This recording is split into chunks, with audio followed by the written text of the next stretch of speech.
It's 1400 BC. You're standing on the bank of the Nile at dusk with a clay jar in your hands, because somebody has to get the water, and today, that somebody is you. The surface is flat. Perfectly, beautifully flat. Gold light, reeds moving a little in the wind. The whole postcard. And about 4 meters out, just under that flat gold surface, there is a 5-meter animal that has been holding completely still for 20 minutes, watching you decide where to kneel.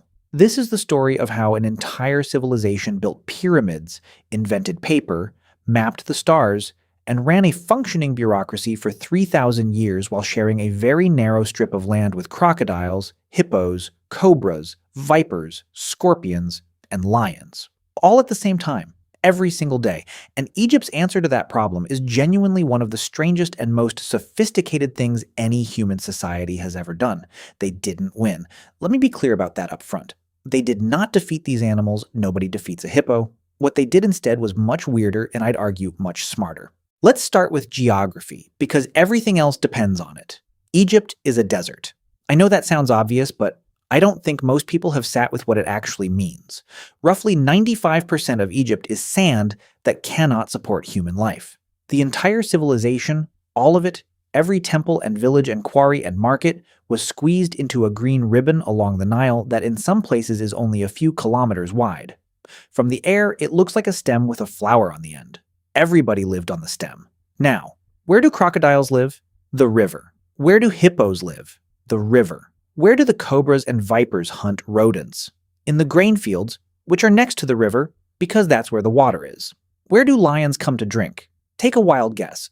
So this isn't a story about humans occasionally bumping into dangerous wildlife on an expedition. There is no wilderness in Egypt to go into. The wilderness and the civilization are the same thin strip of mud, and neither party has anywhere else to go. You cannot move the village away from the river. The river is the reason there's a village. Forced coexistence. That's the whole foundation. Hold on to it. Let's meet the animals properly, starting with the one that has the best public relations department in the ancient world. The Nile crocodile is not a lizard that got big. It's an ambush predator that has been running essentially the same successful business model since before there were primates. A large one reaches 5 meters and can weigh more than 700 kilograms. Its bite is one of the most powerful ever measured in a living animal, in the thousands of pounds of force, which is enough to snap the femur of a wildebeest. It can lie motionless with only its eyes and nostrils above the waterline. It can stay submerged for an hour, and it hunts specifically at the edges of water, where things come to drink, which is exactly and unavoidably where humans go. Even today, Nile crocodiles kill hundreds of people a year across Africa. In ancient Egypt, with no boats made of anything sturdier than bundled papyrus, with children playing in the shallows, with people washing clothes and fishing and cutting reeds all day, every day, for 30 centuries, the number is not something we can calculate. But it's not small. So what did Egypt do? Did they mount a campaign to exterminate them? No. They gave one a temple, a staff, and jewelry. The crocodile god Sobek was worshipped across Egypt, and his major cult center was a city in the Fayum that the Greeks would later call Crocodilopolis, which is, in fairness, an extremely accurate name. There, priests kept a living sacred crocodile as the earthly manifestation of the god. The Greek geographer Strabo actually visited in the 1st century BC and wrote down what he saw, and it's one of my favorite passages in ancient travel writing. He describes the priests approaching the animal, which was lying by the lake, opening its jaws while one of them put in bread, then meat, then poured in wine mixed with honey. The crocodile is wearing gold earrings and bracelets. When it had finished, it ambled off to the other side of the lake, and when another tourist showed up, the priests ran around with the next round of snacks and did it again. Gold earrings on a crocodile. That is a real thing that a real person watched happen. And when the sacred crocodiles died, they were mummified. Not a few of them. Thousands. Archaeologists have pulled mummified crocodiles out of Egyptian sites by the hundreds, everything from full-grown adults to babies to unhatched eggs, carefully wrapped and buried like people, which leads to my favorite accident in the history of archaeology. In 1899 and 1900, 2 British papyrologists, Bernard Grenfell and Arthur Hunt, were digging at a site called Tebtunis in the Fayum, hoping for papyrus scrolls. What they kept finding was crocodile mummies, which they found deeply annoying. Then, according to the story, one of their workmen, fed up with the whole thing, smashed one open. It was stuffed with papyrus. The embalmers had been using discarded documents as packing material. Tax records, petitions, private letters, fragments of Greek literature that existed nowhere else on Earth. A significant chunk of what we know about daily life in Ptolemaic Egypt came out of the inside of a dead crocodile. Let that sit for a second. The predator became the archive. Now, before this gets too romantic, I should say the Egyptians were entirely capable of holding two ideas at once. Herodotus, visiting in the 5th century BC, noted that in some parts of Egypt crocodiles were sacred, and in other parts people ate them. He also recorded the hunting method, which involved baiting a hook with pork, hauling the animal onto land, and immediately plastering mud over its eyes, after which he says the rest of the job goes quite easily. So, worship in one province, dinner in the next. Very human. Very Egyptian. Right. The hippopotamus. Here's something people get wrong constantly. If you ask which African animal kills the most humans, most people say lion, or crocodile, or shark, which isn't even in Africa, but people say it anyway. The answer, by most estimates, is the hippo. They're commonly credited with something in the range of 500 human deaths a year, and while that specific number gets repeated more confidently than the data really supports, nobody who works around them disputes the general picture. The hippo is 3 tons of extremely territorial vegetarian with tusks over half a meter long and a bite that can crush a canoe. It doesn't hunt you. That's the thing. It just decides you're in its water and takes the appropriate action, which is to remove you from the water in pieces. And it can outrun you on land, which is the detail that ruins most people's day when they first learn it. For Egypt, this was not an occasional problem. Hippos were everywhere in the Nile. They trampled and ate crops, and they made river travel genuinely lethal. Egyptian tradition even held that Menes, the semi-legendary king credited with unifying Upper and Lower Egypt, was carried off and killed by a hippopotamus. That comes to us through the historian Manetho, writing well over 2,000 years after the fact, so file it under legend rather than fact. But it tells you what Egyptians thought a hippo was capable of. It's the kind of thing you make up about hippos only if hippos are already killing people you know. And here is where Egypt does the thing it does. It splits the animal in two. The male hippo, aggressive and destructive, becomes associated with Set, the god of chaos and disorder. Ritual hippopotamus hunts with the pharaoh driving in the harpoon appear in temple art for millennia. The king spearing a hippo isn't a hunting trophy. It's a statement that order has personally stabbed chaos in front of witnesses. The female hippo becomes Taweret, and Taweret is a protective goddess, one of the most beloved in all of Egypt, guardian of pregnant women and mothers and newborns. Her image is a pregnant hippo standing upright, with a lion's legs and a crocodile's back, and she is holding a knife. She's not gentle. She's a bouncer.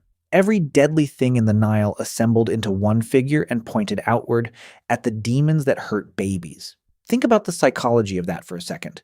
You take the animal most likely to kill your family and you build a mother out of it.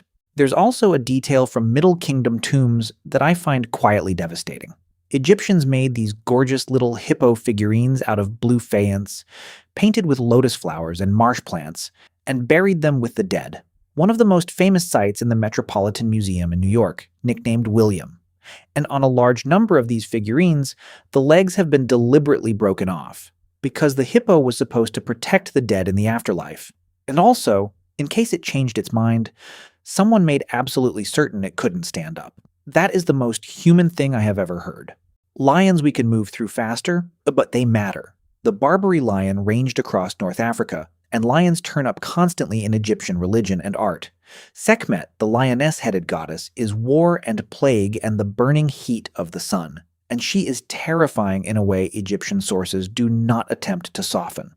In one myth, she goes on a rampage against humanity so total that the gods can only stop her by dyeing an enormous quantity of beer red, so she mistakes it for blood, drinks the lot, and passes out. Egypt's solution to unstoppable violence. Get it drunk. Honestly, a plan. Lions also give us one of the great pieces of royal bragging in the ancient world. Amenhotep III had commemorative scarabs produced announcing that in the first 10 years of his reign, he personally shot 102 wild lions. Whether he did or not, the fact that this was the flex, the number worth carving and circulating, tells you what killing a lion meant. This is a king saying, "The thing that eats you cannot eat me." But the animals that killed the most Egyptians almost certainly weren't the big dramatic ones. They were the small ones. Egypt has a genuinely nasty snake population. The Egyptian cobra, with venom that shuts down your nervous system and eventually your breathing. The horned viper, which buries itself in sand with only its eyes showing. The saw-scaled viper, small and common and responsible for enormous numbers of deaths worldwide, with venom that attacks tissue and prevents your blood from clotting. And these animals aren't off in some remote wilderness. They live where the rodents live. And the rodents live in the grain, and the grain is the entire economy. Egypt's food supply came with snakes included. Then, scorpions. The North African fat-tailed scorpion is one of the more dangerous scorpions on the planet. It likes to shelter in exactly the kind of dark, cool cracks that mud brick houses are full of, and it is small enough that you find it with your foot. So how do you survive that? In a world with no anti-venom, no hospitals, and no idea what a nervous system is. And this is the part of the story that genuinely changed how I think about ancient medicine. There's a document in the Brooklyn Museum, usually just called the Brooklyn Papyrus. The surviving copy dates to somewhere around the 4th century BC, though the material in it is much older. And it is essentially a snakebite manual, not a book of prayers about snakes. A clinical treatise. It works through snake species one at a time, and for each one it gives you a physical description of the animal, the effects of its bite, and a verdict on the patient. The beginning is lost, so we've picked it up partway through, but the original seems to have covered somewhere around 38 different snakes. Modern herpetologists have gone through it and been able to identify a large number of the species from the descriptions alone. 2,500 years later. And here's the detail that stopped me cold. It doesn't promise to save everyone. For some bites it gives treatments. For others it states plainly that the patient will die. And there's nothing to be done. That's triage. That's a physician telling other physicians the truth, in writing, so that the ones who can be saved get the effort. In 400 BC, the papyrus also assigns each snake to a god. And this is where modern readers usually reach for the word superstition and stop reading, which is a mistake because it's not decoration. It's a filing system. Naming which divine force is responsible tells the healer which ritual, which incantation, and which corresponding treatment applies. The god is the index card. Religion and medicine weren't two departments arguing with each other, they were one department with two hands. You can see the same logic in something called a sippus. These are small stone stelae showing the child god Horus standing on crocodiles, gripping snakes and scorpions in his fists, and they're covered, front and back and around the edges in healing spells. The most famous is the Metternich Stele, made in the 4th century BC. Here's how you use one. You pour water over the stone. The water runs over the carved spells. Then you collect that water, and the victim drinks it. The words come off the stone and into the body. Text as medicine, literally. And on that particular stela is the story of Isis and the 7 scorpions, in which the goddess Isis, hiding and traveling with a scorpion escort, is turned away from the house of a wealthy woman. One of the scorpions retaliates by stinging that woman's child. And Isis, hearing the mother's screams, comes and heals the boy anyway, because a child is a child. That story is printed on the medical device. The instructions for curing your kid include a parable about not turning away a stranger. Now let's step back and look at what's actually going on across all of this, because a pattern has been forming. First, Egypt never pretended these animals were beatable. There's no Egyptian equivalent of clearing the land of monsters. The crocodiles stayed. The hippos stayed. The snakes stayed. Coexistence wasn't a philosophy. It was the only available option, and Egypt built its entire response around accepting that. Second, every dangerous animal was given a job. Not a metaphor, a job, with a title and a place in the system. The crocodile is Sobek, and Sobek is the strength of the pharaoh and the fertility of the flood. The hippo is Set when it's destroying your field, and Taweret when it's protecting your newborn. The cobra is Wadjet, and Wadjet is a protector of the king. The scorpion is Serket, and Serket is who you pray to when you've been stung. An unclassified threat is terror. A classified threat is a relationship. Egypt spent 3,000 years converting the first thing into the second. Third, And this is the one I keep coming back to. The actual survival technology was information, not weapons. Egypt had no tool that could reliably stop a charging hippo.